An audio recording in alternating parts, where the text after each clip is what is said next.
अगर 1 रुपया भी नहीं है ना तो मांग के लाख रुपया दिखा दो, 1000 रुपया भी कोई नहीं देगा तुमको। इनके लिए बंद कर दीजिए अपने सोशल मीडिया को, बंद कर दीजिए सभी चीज़ों को, दोस्ती यारी बंद करिए अभी।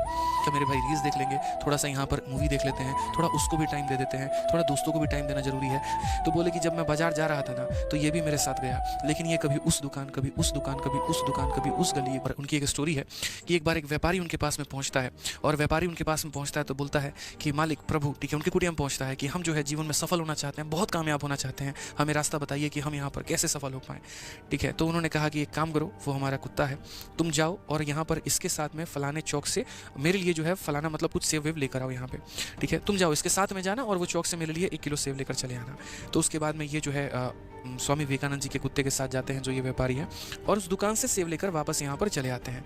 और जब यहाँ पर आते हैं तो कुत्ता बहुत ज़्यादा हाँफ रहा होता है, पसीने से लथपथ है और पूरा एकदम धकधकी जो है उसका बड़ा हुआ है। तो उससे पूछते हैं, उस व्यापारी से पूछते हैं कि एक बात बताओ, तुम तो अभी सही तरीके से आए हो, तुम्हें कोई चोट की निशान नहीं है, तुम थके हारे नहीं हो, कोई पसीना नहीं आ रहा है, ये इतना क्यों हाँफ रहा है? तो बोले कि जब मैं बाजार जा रहा था ना तो ये भी मेरे साथ गया, लेकिन ये कभी उस दुकान, कभी उस दुकान, कभी उस दुकान, कभी उस गली ये घूम रहा था। ठीक है, मैं चुपचाप गया आपके बताए रास्ते पे और वापस जाके सामान लेकर मैं वापस आ गया।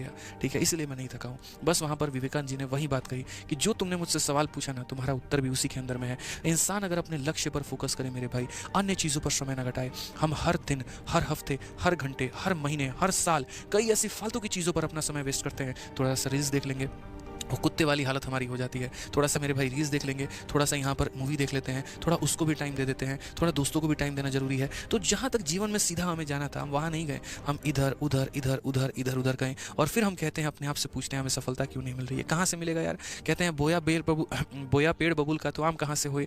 मेरे भाई जाना तुम्हें मंजिल की तरफ सीधे था, तुम भटक रहे थे यहाँ पे। समय की बर्बादी इंसान की बर्बादी होती है, इस बात को ध्यान रखना। जिसने समय का सदुपयोग नहीं सीखा वो जीवन में घंटा आगे बढ़ेगा, बढ़ ही नहीं सकता है। वो सदुपयोग बहुत ज़रूरी है। तो स्वामी विवेकानंद की याद मेरे भाई वो स्टोरी याद आई, आज हमने कहा चलिए आपके साथ में हम शेयर करते हैं। तो ध्यान रखिएगा, सीधा अपने लक्ष्य को भेदना है, उसके लिए टारगेट रखना है। जितना भी दिन आपके पास में है, आपका पूरा लक्ष्य जो है वो उसी के ऊपर में होना चाहिए। सुबह की दिनचर्या से लेकर रात के सोने तक में आपके दिमाग में जो है आपका सपना होना चाहिए। पूरी शरीर की ऊर्जा लगा दो मेरे भाई, ऑटोमेटिक आपको वो हासिल होकर रहेगा। ये 20 दिन, ये 25 दिन, ये कम नहीं है, बहुत है अगर आप डेडिकेशन के साथ में पढ़े तो। ठीक है, बहुत है, पर्याप्त समय है यहाँ पे। बस डेडिकेशन के साथ पढ़िए, अच्छे से पढ़िए, मन लगा के पढ़िए, आपको मिलेगी ना